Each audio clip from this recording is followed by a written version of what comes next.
अपना खास segment result expert Wasim साहब तैयार है, आप भी तैयार हो जाइए।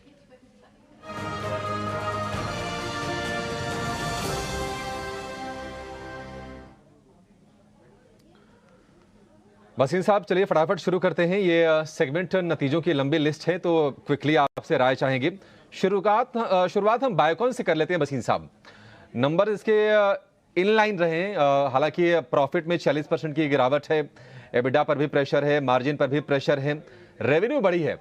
बायोकॉन आपको कैसी लगती है कंपनी, नतीजों के बाद क्या करें? नहीं, बायो डिक्लाइन है। देखिए, इसमें आप ये लेके चलिए 8% इसका R&D पे एक्सपेंस जाता है और वो वन ऑफ होता है, सीजनल फैक्टर है। बट इनके जो इंसुलिन का बायो प्रोडक्ट्स हैं वो बहुत बढ़िया कर रहे हैं। I would recommend Biocon to be in your portfolio. Decline पे जरूर लीजिए, लेकिन मेरे को इसका 450 का टारगेट दिखता है इन दिस ईयर इटसेल्फ। और बायोकॉन एक अंडर परफॉर्मिंग स्टॉक था, लेकिन बिजनेस बहुत स्ट्रांग है और अब मुझे लगता है that business is only gathering traction. तो वन ऑफ था because of higher R&D expenses, but ये शेयर आपके पोर्टफोलियो में जरूर होना चाहिए। पर खरीदना है बायोकॉन को, जिसके पास है उसको होल्ड की सलाह है। वोडाफोन आइडिया वसीम साहब, घाटा इसका थोड़ा और बढ़ गया है, हालांकि आरपू भी इन्होंने सुधारा है अपना। वोडाफोन, इस घाटे से घबराने की जरूरत है या फिर जो कुछ करेक्टिव मेजर्स कंपनी ले रही है हाल फिलहाल उस पर फोकस करे, ज्यादा फायदेमंद वो होगा? देखिए, एज ए डिस्क्लोजर हमारा इसमें पोजीशन है, हमने रेकमेंड भी किया है। 142 का आरपू है, 40% का एबिटा है और आपको पता है कि ये जो 20,000 करोड़ है वो अगले 2-3 साल में कैपेक्स में जाएगा। 5G में एबिलिटी आ जाएगी, 4G में एक्सपैंड कर रहे हैं, 3G और 4G में उनके नंबर बढ़ रहे हैं और आई थिंक जो एट्रिशन है वो खत्म हो जाएगा। तो ये 1 साल का प्ले है जो डबल हो जाएगा। सब कुछ इन द प्राइस है, यहां से सिर्फ शेयर बढ़ सकता है। ठीक है, 1 साल में डबल होने की उम्मीद है। वोडाफोन आइडिया 12 से 13 रुपए के बीच का इसका भाव है, आप इसको रखिए।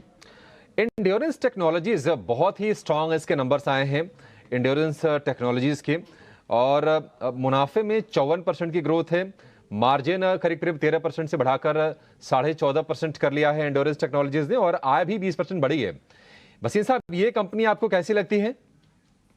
बिल्कुल, मिड कैप आईटी बहुत पसंद है। हमने पहले भी आपको 43-4400 पे कोफोर सजेस्ट किया था, अभी भी हम कहते हैं कोफोर जस्ट स्टार्टिंग अ जर्नी और एंड्योरेंस में है तो बने रहिए, कोई भी डिप मिले तो लीजिए, but you must be in mid cap IT mid cap stocks are just starting their way और मुझे लगता है अगले 3 महीने में they will be outperformers. ठीक है, ठीक है, गिरावट पर यह भी खरीदारी करिए एंड्योरेंस टेक्नोलॉजीज में। जेके पेपर ने इस साल कमाई करा के वसीम साहब दिया नहीं है निवेशकों को, और नतीजे भी आए हैं इसके कमजोर। रेवेन्यू फ्लैट है ऑलमोस्ट, प्रॉफिट में 1.5% की गिरावट है और मार्जिन पर ज्यादा प्रेशर है। 7% की भारी भरकम गिरावट है मार्जिन में, 7.25% की। जेके पेपर क्या करे जिसके पास है? नहीं, मेरे को लगता है प्रॉफिट बुक करना चाहिए। अगर आपको एक शेयर जो क्वाज़ाई पेपर में भी है वो है ITC Bhadrachalam is part of it, और उनके जो बाकी बिजनेसेस हैं they are firing on all cylinders including paper. तो मुझे लगता है convert this stock into ITC, you will be in a very very sweet spot, क्योंकि उसमें सारे बिजनेसेस हैं और ITC Bhadrachalam is the 3rd largest pulp producer in the country. और मुझे लगता है ITC will be a good switch at this price from JK paper. JK paper से आईटीसी में स्विच कर लीजिए। कॉनकॉर के शेयर को हमने वसीम साहब चलते हुए देखा है, 1000 रुपए के ऊपर का भाव इसका हो गया है।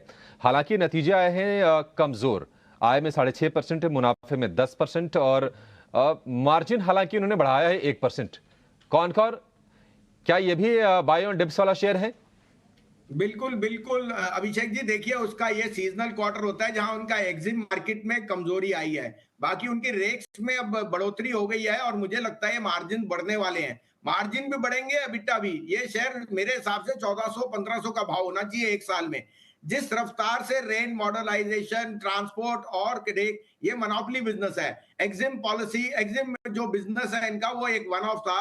मुझे लगता है ये अगले क्वार्टर से स्टेबलाइज होएगा। कोई भी डिक्लाइन मिले तो लीजिए कॉनकॉर। ठीक है, गिरावट पर कॉनकॉर को भी खरीदना है। सीजी कंज्यूमर, इसके नतीजे हम देख रहे हैं कि रेवेन्यू में 10% का उछाल है, प्रॉफिट में 1.5% की बढ़त है। मार्जिन हालांकि इनका थोड़ा सा गिरा है। सीजी कंज्यूमर इसमें क्या करें भसीन साहब? ये भी बिल्कुल होल्ड है। देखिए कंज्यूमर स्टॉक्स पर्टिकुलरली हैवेल्स और वोल्टास मेरे टॉप फेवरेट्स थे, वो दोनों ने बहुत आउट परफॉर्म, इनफैक्ट हैवेल्स और वोल्टास तो ऑलमोस्ट डबल से ज्यादा हो गए। और सीजी कंज्यूमर भी उसी क्षेत्र में बहुत अच्छा कर रहा है। इनफैक्ट इनका जो कूलर मार्केट है वो बहुत स्ट्रॉन्ग ग्रोथ दिखा रहा है, और गर्मी जैसे पड़ रही है वो I think lower end of strata में इंक्रीज होएगा। डिक्लाइन पे लेने की चेष्टा कीजिए। ठीक है भसीन साहब, दो शेयर, एक तो खैर क्रॉम्पटन ग्रीव्स कंज्यूमर हमने पूछ लिया। वी गार्ड बता दीजिए, मार्केट बंद होने के जस्ट पहले इसके नतीजे आ गए थे। नतीजे ठीक ठाक लग रहे हैं, मार्जिन भी बड़ा है, प्रॉफिट में 45% की ग्रोथ है, आय 18% बढ़ी है। और दूसरा पेंट वाली कंपनी एक्जो नोबेल, इसके नंबर्स भी ठीक ठाक ही दिख रहे हैं एक्जो नोबेल के। हाँ, मेरे को एक्सो नोबेल तो वैसे डिस्क्लोजर मेरे पोर्टफोलियो में है, जब ये इंडियन एक्सप्लोसिव्स होता था 20 साल पहले, और उसके बाद एक्सो ने इसको टेक ओवर कर दिया। ड्यूलक्स पेंट आज भी इनकी बहुत हायरार्की है, और इनकी जो ब्रांड है वो अनबिलीवेबल है। और ये चाहे थोड़ा सा कंपटीशन ग्रासिम से आएगा, I think still Asian and Akzo Nobels are blue chips to hold in your portfolio. कोई भी डिक्लाइन पे लीजिए। वी गार्ड में भी मेरी होल्ड की रेटिंग है। ठीक है, एक्जो नोबेल गिरावट पर लीजिए, वी गार्ड में भी होल्ड की रेटिंग है। चलिए भसीन साहब, बहुत शुक्रिया आपका समय देने के लिए और इन तमाम स्टॉक्स पर अपनी रणनीति बताने के लिए। Thank you so much sir. अगले एक्सपर्ट को जोड़ेंगे